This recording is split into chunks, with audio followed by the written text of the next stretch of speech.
Passage 42, Modern Cavemen. Cave exploration, or potholing, as it has come to be known, is a relatively new sport. Perhaps it is a desire for solitude or the chance of making an unexpected discovery that lures men down to the depths of the earth. It is impossible to give a satisfactory explanation for a potholer's motives. For him, caves have the same peculiar fascination which high mountains have for the climber. They arouse instinct which can only be dimly understood. Exploring really deep caves is not a task for the Sunday afternoon rambler. Such undertakings require the precise planning and foresight of military operations.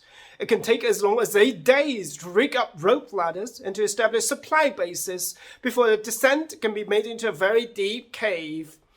Precautions of this sort are necessary, for it is impossible to foretell the exact nature of the difficulty which will confront the potholer. The deepest known cave in the world is the Gufu Berge near Grenoble.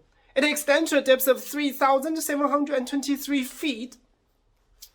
This immense chasm has been formed by an underground stream which has turned a course through a flaw in the rocks. The entrance to the cave is on a plateau in the Dauphiné Alps.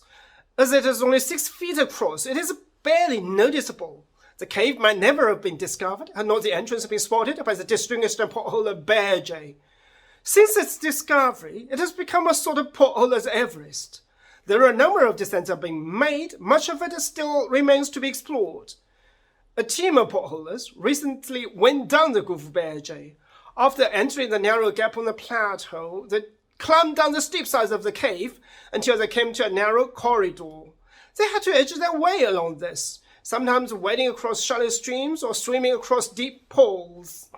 Suddenly, they came to a waterfall which dropped into an underground lake at the bottom of the cave. They plunged into the lake, and after loading their gear on an inflatable rubber dinghy, let the current carry them to the other side. To protect themselves from the icy water, they had to wear special rubber suits. At the far end of the lake, they came to huge piles of rubble which had been washed up by water.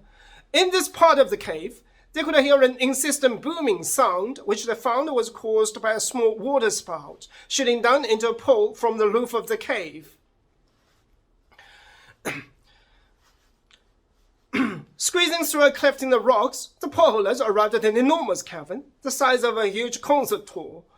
After switching on powerful arc lights, they saw great stalagmites, some of them over 40 feet high, rising up like tree trunks to meet the stalactites suspended from the roof, round about piles of limestone glistening all the colors of rainbow. In the eerie silence of the cavern, the only sound that could be heard was made by water, which dripped continuously from the high dome above them.